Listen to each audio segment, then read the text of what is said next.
Hello everyone, welcome back to the channel. In the previous video, we have seen various parameter metrics which we can use to compare satellite datasets and observed datasets. Also, we have learned the concepts of what each metric is and what does it represent. If you have not yet watched this video, you can find the link of the video in the description. And after looking at the concept, you can come back to the current video and we can see how we can implement these concepts and compare observed dataset with satellite datasets and see how accurate that satellite dataset is representing when compared to the observed. So let's directly go into it and see how we can use these concepts and determine the accuracy of a satellite rainfall dataset. If you see here, I've already prepared a dataset of a certain location in India with observed data, which is representing the observed rainfall in that particular location, and the other rainfall being TRMM. So here we will use the concepts which we have learned in the previous video. The concept, namely hit, miss, false alarm, correct, negative. These are the four main parameter metrics whose values we will try to get from the observed and TRM dataset comparison. And based on these four values, we will also formulate probability of detection, false alarm ratio, and critical success index. Using these seven parameter metrics, we will tell how accurate this satellite dataset is compared to the observed. So the first step in understanding is, if you remember correctly, it represents how accurately is the satellite data set representing the actual rainfall which is occurring in the observed data.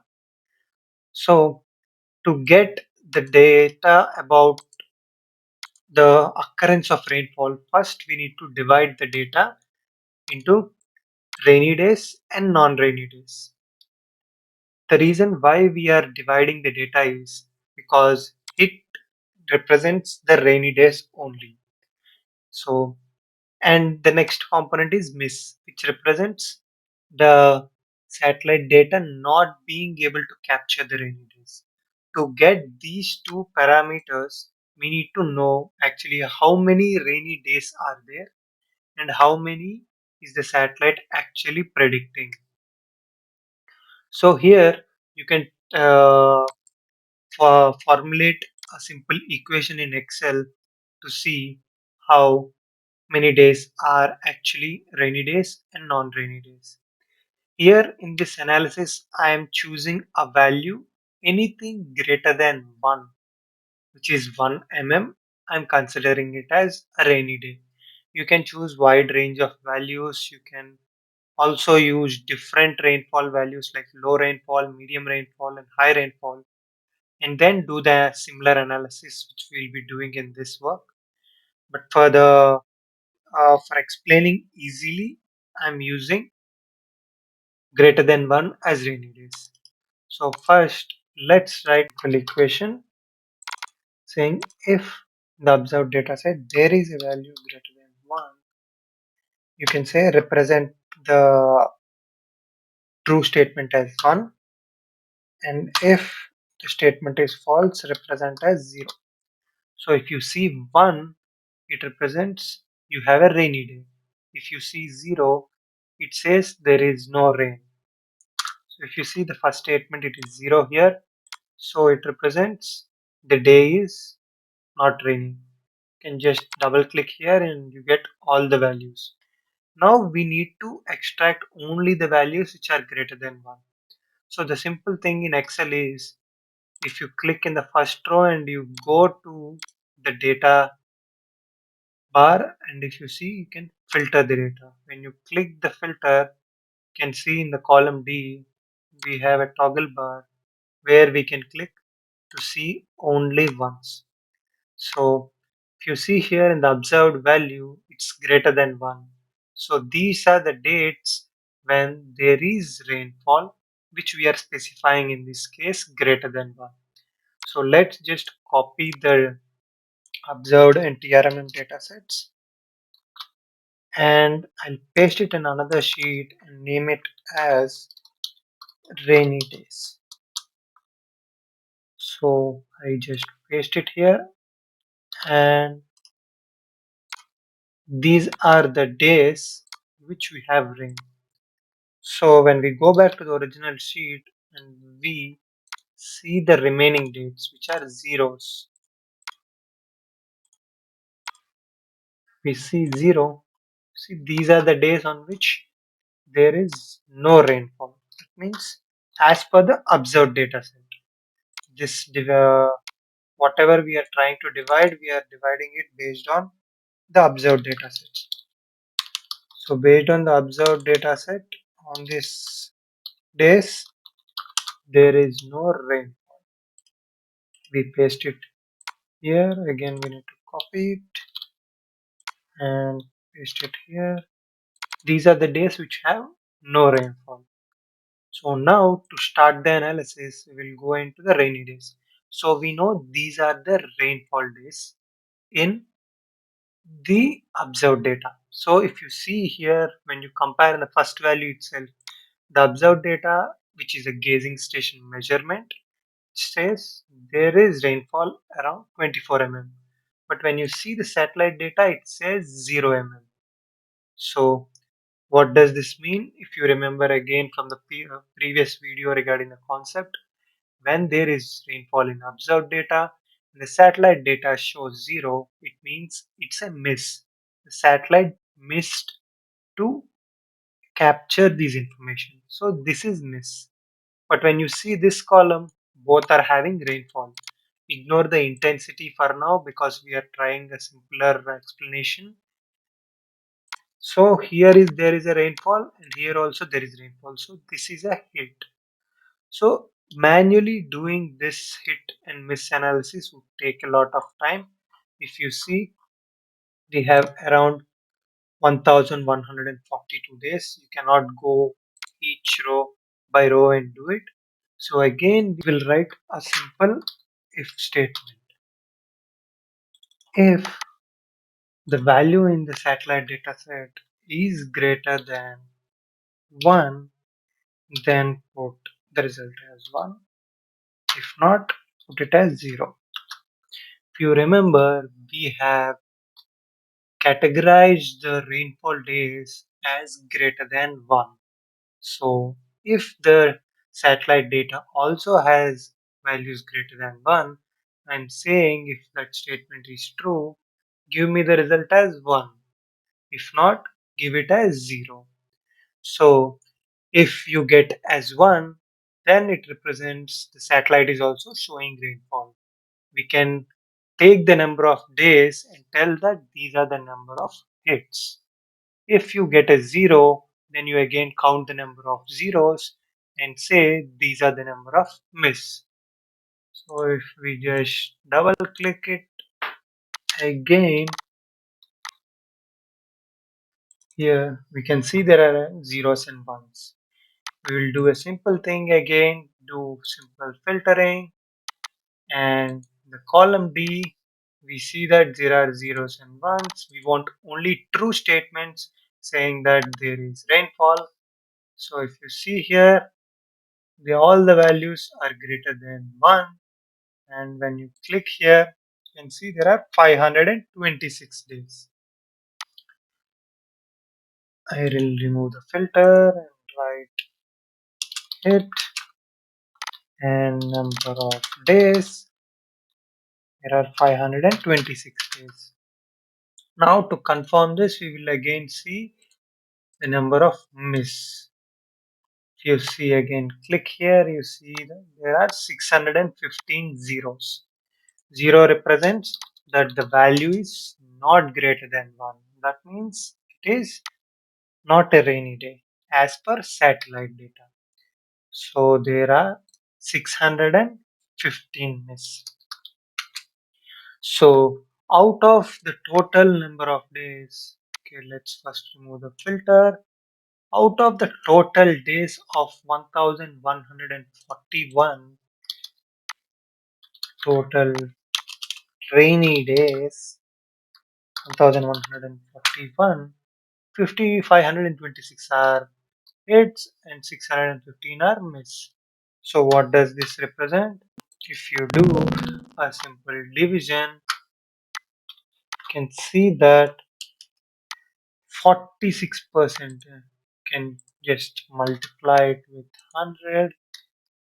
Ta-da-da. Yeah. 46 percentage of the rainfall days are accurately shown as rainfall days in the satellite data. And when you go to the miss, you see here it is H5 and then 53% or 54% of the actual rainfall days which you see in the observed data are not captured correctly by this satellite data. So in general here we can say that the satellite is missing many of the actual rainfall days.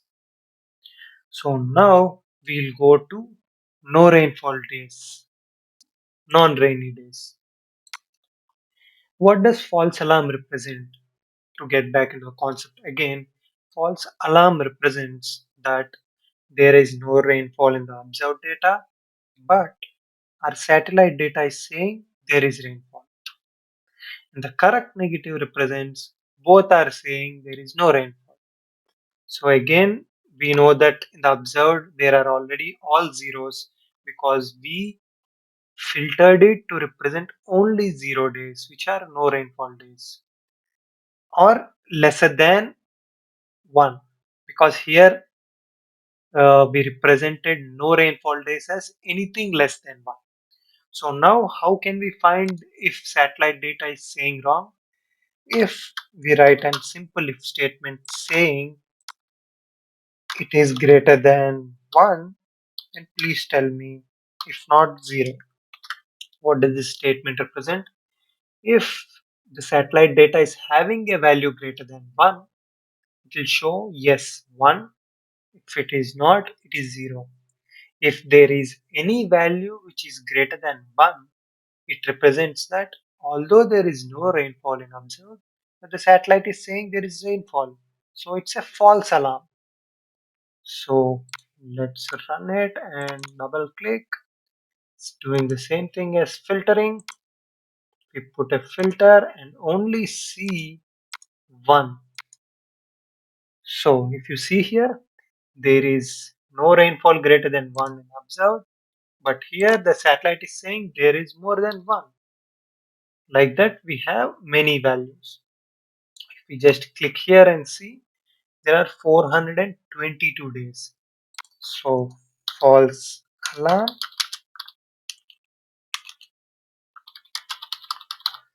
and number of days, there are around 422 days where there is no rainfall in the observed greater than 1, but our satellite is saying there is greater than 1, which is wrong.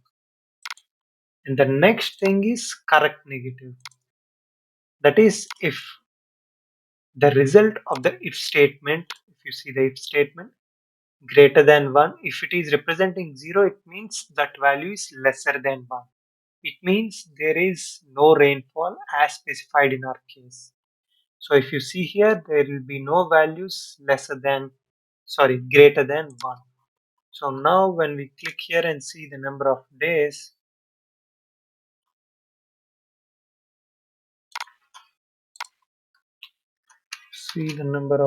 there are 3,157 days. Again, we remove the filter, and if you see correct negative, there are 3,157 days which are having no rainfall.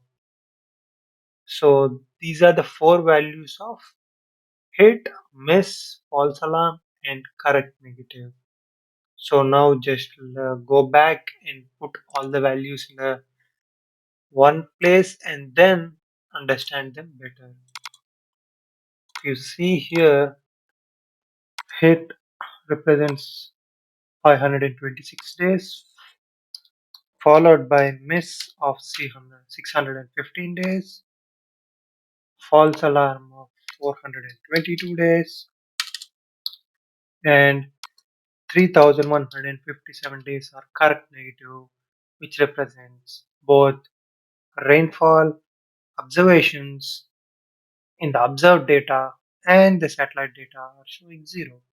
So now if we just see the sum here, it represents 4720, which is equal to the total number of days of data we have. So this is kind of a simple cross check to see we did not have any additional days or less days, which means we did a mistake in that case. But now this is good. So now we can go to our next analysis to see the values of probability of detection, false alarm ratio, and critical success index. So if we remember the formulae from the previous video, the probability of detection tells us how many rainfall days are exactly the satellite is able to capture. Like it includes all the rainfall days observed in the measured data or the observed data. So it's like hit by hit plus miss. So we go back here and we write the formula value of hit by hit plus miss. So as we have seen earlier, this represents like 46 percentage of accuracy is what the satellite data has in capturing the rainfall days. So now we want to find out what is the false alarm ratio. Like how much percentage can the satellite tell you a false ratio? Again, going back to our previous video, we know the formula. False alarm ratio is false alarm by hit plus miss. It simply says how many false alarms did the satellite give the total number of rainy days. We go back here, this is equal to false alarm by, sorry, false alarm by hit plus miss. If you see here, the the satellite data which we are using is giving a 54 percentage. It's like the 54% probability that the false alarm is given. It means when there is no rainfall also, 54 percentage of the time the data will say that there is rainfall. Here we are not again talking about the magnitude. When we go into the magnitude, maybe the magnitude is very less and it does not cause a big impact, but in general sense, it is not correctly giving us the observations. When we go to the last parameter, critical success index, and when we see the formula, it gives the total number of correctly predicted rainfall days by total number of rainfall days plus the missed ones. It's like it gives the total rainfall days correctly predicted, missed, and also given falsely. So this index tells you the exact confidence. It's like a confidence limit which we can put. This is the percentage of confidence you can have on this data. So when we go back here and we write the formula, hit divided by hit plus miss plus false alarm, can say that The confidence we can have in the observed data of the satellite, the confidence of the satellite data in predicting or showing the observed data is 33%. It's like 33% of the chance is there that the satellite data is giving an accurate presentation of a rainy day, like when compared to the overall false alarm ratio, etc., and hits and miss. So this is the confidence you can have in this data to say that it's correctly predicting the rainfall. So this is how you can do the analysis. Based on this analysis, we can say for this data, detection ratio is almost 50-50, but the overall confidence is 33%. I would prefer to have any value greater than 0.75 or zero point 0.7 so that we can use the data and do some analysis like rainfall runoff modeling or flood prediction, etc. So in this case, I would say this data is not more inclined to observed. So it's not a very good fit to the observed data. In the next video, we will see how we can write a simple code for doing the same thing. Because as you see, it took us around 10-15 minutes of copy pasting, etc. etc. You can reduce more time if you are more proficient with Excel. But if you have a simple code to run it within few seconds, you can get the results whenever you do in whatever analysis you want to do. So that we will discuss in the next video. And that's all for this video. If you understood the concept, give it a like, subscribe to the channel. And if you feel this could be useful to anyone else, please share the link. And I'll meet you all in the next video and have a great time.